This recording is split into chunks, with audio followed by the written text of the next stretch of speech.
Self-weight there. All right, this is Geeks Assembled Audio Heads, and we are dealing with another time difficulty. This is Sapphire and Steel and the Lighthouse. It's also a bit, matron. And so with me, we got some fellows who had a listen and like to find out what they thought of this. So why don't you go for it? Since we have a new member, we'll start off with our new member. What is your opening thoughts, Mr. Williams? I knew she was going to pick me first. I just knew it. You did this for the Doctor Who cast. Well, I don't mind, because I am. Well, I'll tell you the truth. I watched it. Well, I didn't watch it. I listened to it, and Lee said it was going to be very raunchy, a lot of sexual stuff, gay sexual stuff. And I thought, because I don't usually listen to audios, I thought, this is tempting me. And then Lee went on to describe other stuff. And I thought, this is really tempting me now, Lee. And I thought, I'll give it a listen. And I have to say, I was disappointed. It wasn't as raunchy as I thought it was going to be. Lee built it up to being this really sort of soft porn. And I thought, Lee knows me. That's right up my alley. And I was disappointed, yeah. But I've written down notes because I have to say about the story itself, it was quite confusing. A lot of the times I had to stop and think, wait, what is going on? They're in this lighthouse and there's different points in time and there's like ghosts, and then you've got Sapphire and Steel in one place and they can see different time zones and they can see murders happening, and you got the one kid that gets stabbed to death, which sounds quite brutal. It's very graphic sound effects with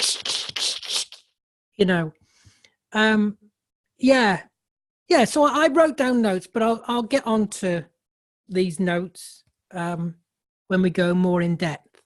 Okay, Doke. That's my opening thoughts. Yeah, I thought I thought it was confusing, really. Okay. Yeah. Well, welcome to Audio Heads, anyhow. Thank you. And welcome back, Beef Dad. What's your opening thoughts on this? You're muted.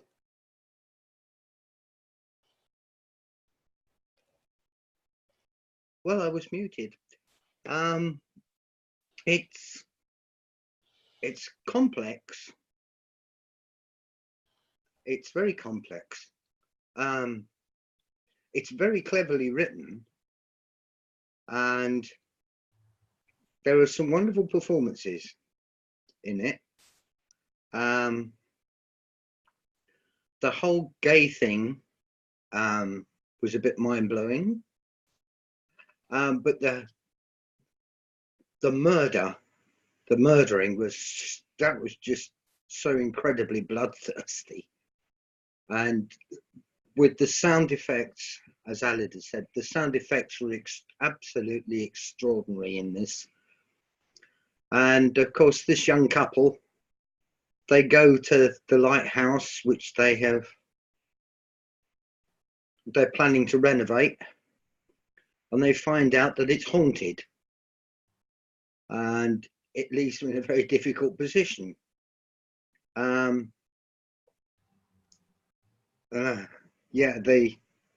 The whole thing is pretty scary at times. That's it. All right. Texas, opening thoughts on the Lighthouse, man.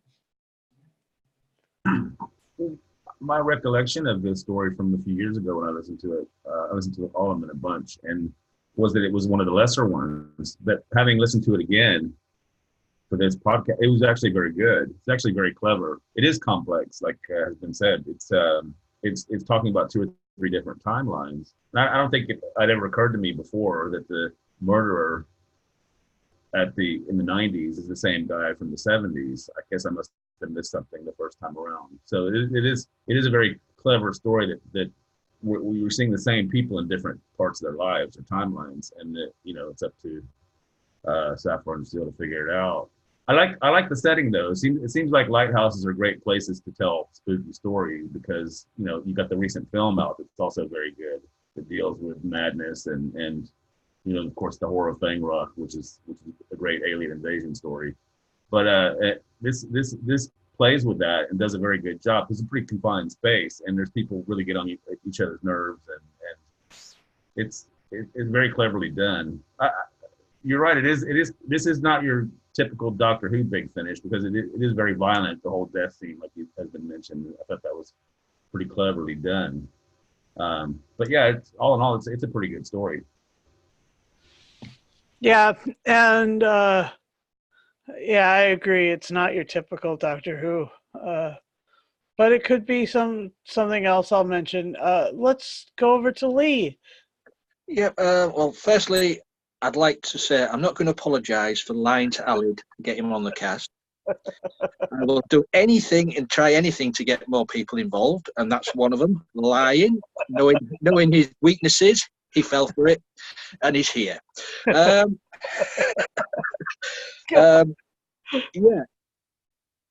it was good to re-listen to this one, as I say, and it's only a short one. This one, it's only 60 minutes, 70 minutes. Yeah, the violence in this it's up. The ante's been upped in this one. You've got 3 different time zones. Sapphire still don't really know what's going on, and it turns out there's 3 triggers in the story, because usually it's just one trigger where time's broken through, but there's 3.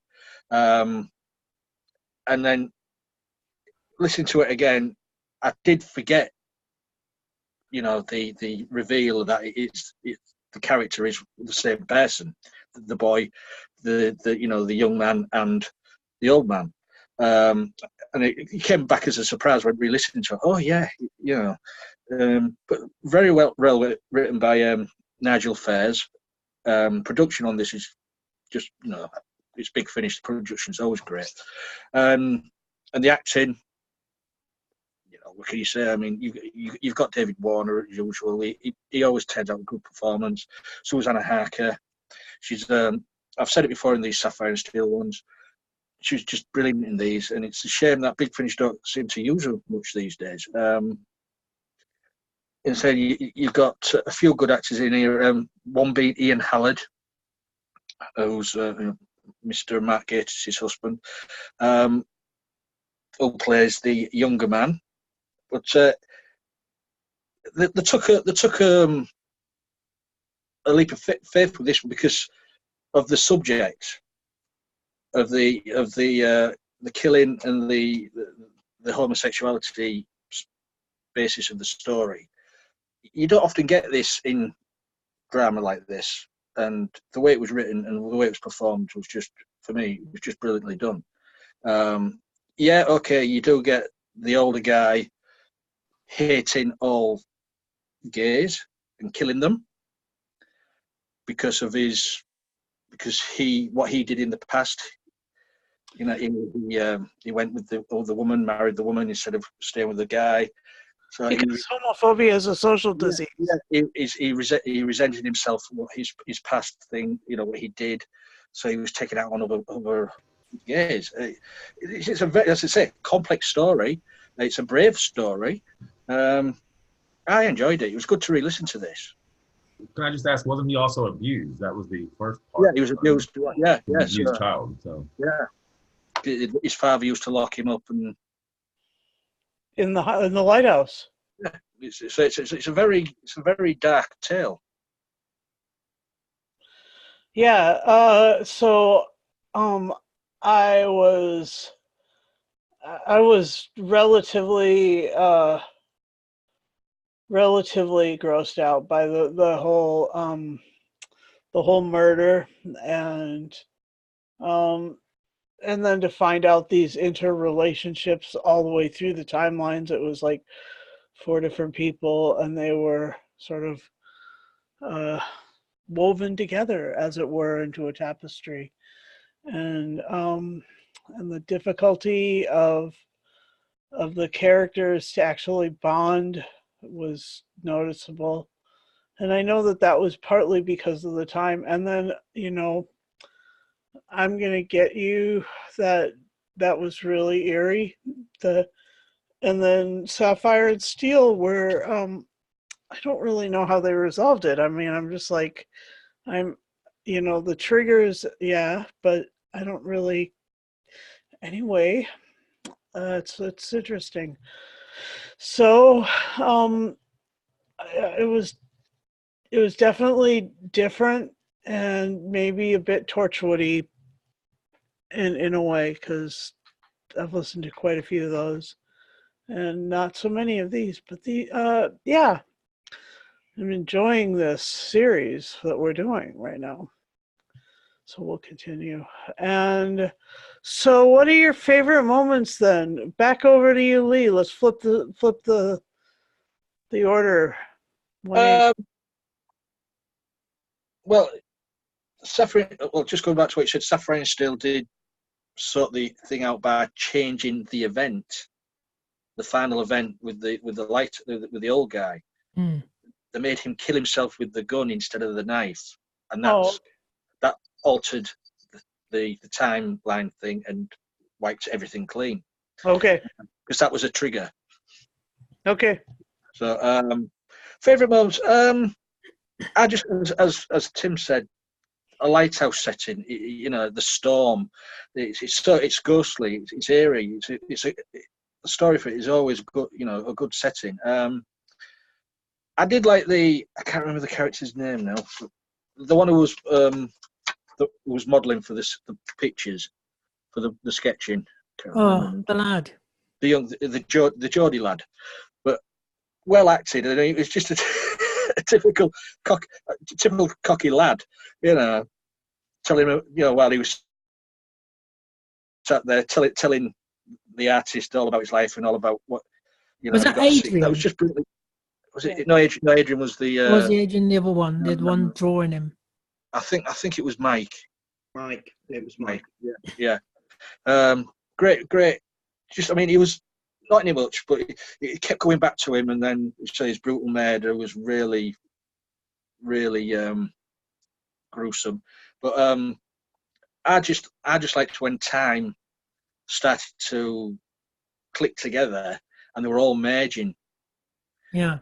The old guy was seeing the younger guy, the young kid and all like that, seeing the wife.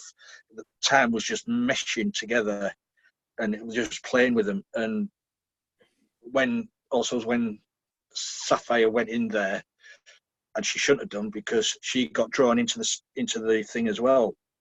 Yeah. Steel stayed away. He did get drawn into it. It was things like that. That's really outstanding for me. But this is your kind of story because you love ghosts. I love anything like this. Yeah. Yeah, but you believe in ghosts and that. And, I believe in something then. Yeah, so it's a perfect story for you, really. You're always going to like it. I mean, I don't believe in ghosts. I'm a big fan. Look, I'm a big fan of sci-fi, horror, stuff like that, paranormal stuff, and this is just right up my street. Yeah, because you got this time storm over the lighthouse. Yeah. Mm. That's my little bit there for now, Susan. Hey, favorite moments, Tim.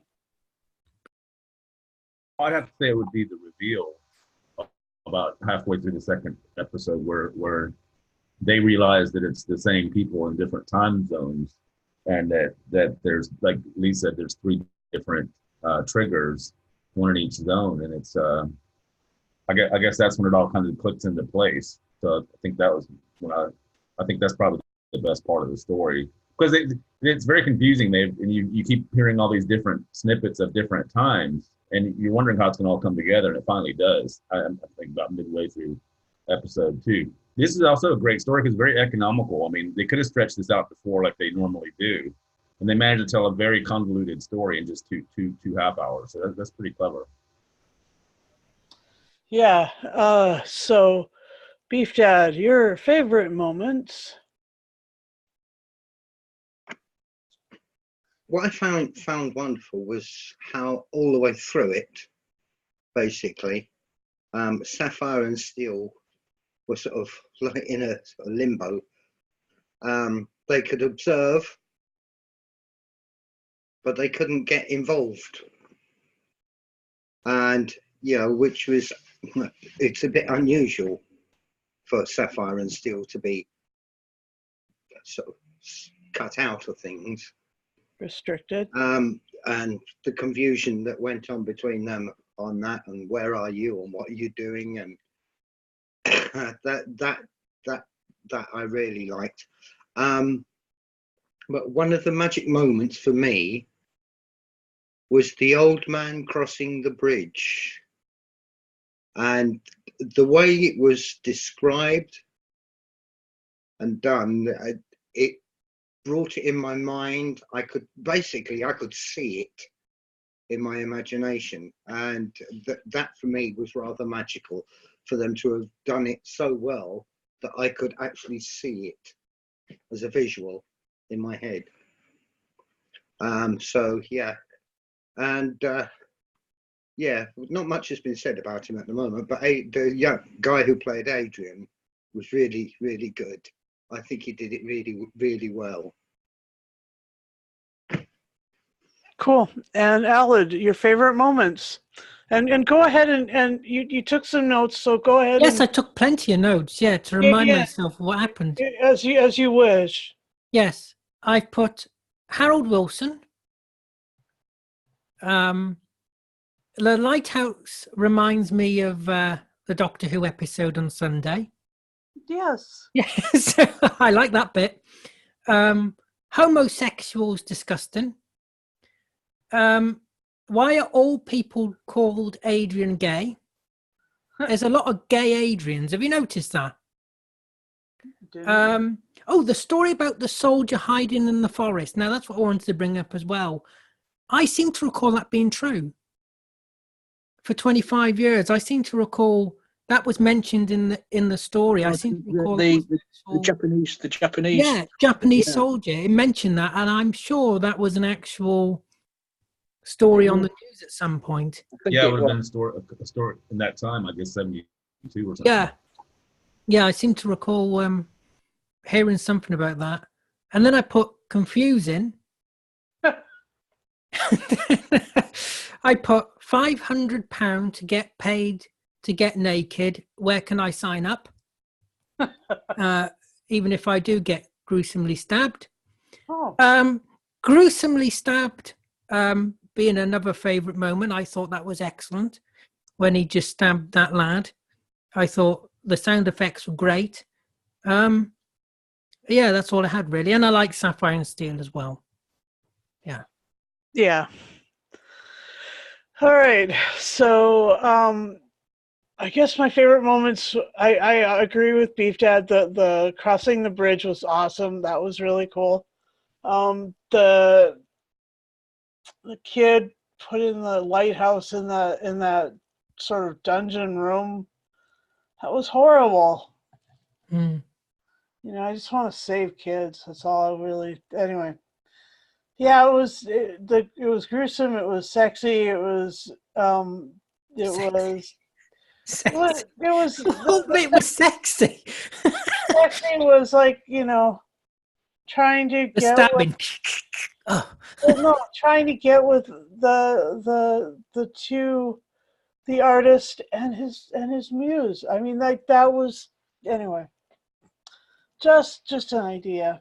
But it wasn't porn. It was very, very. I know. There was only a little bit of the stuff, and like that was it, and then it was over, and it was like, anyway,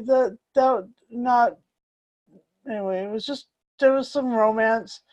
He got me to watch it under false pretenses, Susan. I understand, but that's his way, and that's how he gets podcasters in. You get. Mind you, I got my revenge because I got him to watch Inspector Gadget, so the last laugh is on me. Well, this weekend it is. So yeah, so I think that Sapphire and Steel are still, their episodes, their adventures, what their weirdness is so incredible. They're trippy, they're bizarre, they're out of this world. I don't know what this whole thing with like the whole elements thing on the beginning. I never understood that, and I still don't understand that. I guess I'm never going to understand that, but it's okay because they're just weird, strange people, strange beings, strange. Susan, I was confused for the whole hour and 7 minutes. Very good, very good. That's the way that these things are created. They have that's called result. Anyway, great to listen to it with you guys. I will I'll ask you what your final say and score is, unless we have more to say. So I'm opening the floor right now. So you don't understand what the elements at the beginning is, Ever. lead, radium, copper. Oh, that you're on about. Oh, that's the Yes. That's the intro, isn't it? That's the intro. That's all the time agents. Yeah. Okay. I worked that one out. But I mean, they're not even on the same place in the periodic table. They're coming from everywhere. There are some heavier elements. Like what are those? There is. I mean, uranium. I mean, what the hell? And then there's some other Sapphire and Steel. And then there's got to be some like secretaries that are like oxygen and sodium. Susan, you're thinking too hard into this. I know. It's just she really thought about it, though, hasn't she? I have. No, I mean, that all them are just the time agents what are sent off to do these assignments. Got it. Yeah, that's just the intro, though. That's just. Is that how they all open up? I'll never figure it out. The last cast we did of Sapphire and Steel, Silver was with them as well. Yeah. And in further they had lead in the series, remember? And then they had copper and in a couple of them. And gold was in one. Gold was in one, played by Mark Gatiss. But so further down the line in the series, you also meet Ruby. Ruby, yep. Played by Lisa Bowerman. So yes. Oh. Okay, so never mind. I'm just glad that we're doing these. So okay. Discuss anything more? No, it was just such a superb cast, I think. They all blended really well together. And the direction from John Ainsworth, I think, was absolutely superb. Yeah, I loved the thunderstorm at the beginning. That was so good. And one of the most extraordinary things for me in this was the effects. Awesome. All right. So with that, Beef Dad, what are your final say and score? Oh, I really enjoyed it. It was complex, but you had to give it a bit of brain power. Of course, at my age, giving something like that brain power is a bit of a knacker. So it gets a 9 out of 10 for me. Cool. And Alad, who was brought here on. Oh no, I feel like I'm going to be the party pooper already. Pretense. Okay, so what I wrote for conclusion, I've got no idea what that was about. 6 out of 10. Back to you, Lee/Susan, if she's here. Okay. Well, I'm glad he took notes. I feel like I'm involved in someone else's script. All right, and Texas, your final say and score, please. Yeah, this was very good. I think this is the 4th one. I think that constitutes a series, doesn't it, or a season on this particular set of plays. But it's excellent. They've all been good so far. So I'm going to also give it a 9. I think it was very, very good. All right. And to Superman over there, what's your thoughts and your final say and your Yeah, this is number 4, but there is number 5 after this. There's 5 in this season. Yeah, enjoyed it. As you say, it was written well, very complicated story. As Beef Dad says, you've got to sit down and you have got to concentrate on this one. But if you understand the way Sapphire and Steel work, it's all about time breaking through, and and these are time agents what can just appear and talk to each other telepathically, and you get the gist of it as you go along with these stories. Okay, what did you think of the Lighthouse specifically? And yeah, well, the lighthouse is sort of a tall thing with a light on top. Nice. It stops ships going into the rocks in a storm. Yeah. That's what I think of the Lighthouse. Yes. And isn't there a big horn? Usually on a weekend, yes. Yeah. No, I'd always like to live in a lighthouse. Yep. It'd be a bugger to wallpaper, though. Hopefully on a tiny island far, far away. I'm going to give it a 9. It is good, but it's just the complexity of this story it takes away something from it. You have to really concentrate on it, and if you're not used to the way of this storytelling is, then you lose out, as Alid has found out. But do you know what? It doesn't stay with any particular character for long or any particular scene. It's quite quick. Yeah. I think that works to its advantage. Yeah. It's quite quick. Yeah. You really do have to concentrate on it. Yeah. So it's a 9 from me. All right. Well, the heavy elements are here now. I will say, okay, first of all, my final say, I'm enjoying these. This was a thinker. This was really, it was, atmospheric, and I would encourage people to, not be doing a bunch of other stuff while trying to sort this one out. Just, pretty much concentrate on the thing. And yeah, Harker is a great Lumley. She does a great Lumley. She does a great Sapphire.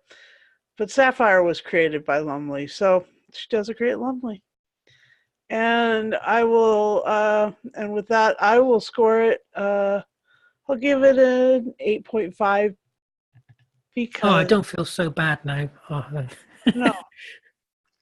no, it was interesting. It was really intriguing, but yeah. Anyway, let's gather again in another fortnight or so and do the 5th one in the series, the last episode, the last sort of adventure in this particular story. Is that right, Lee?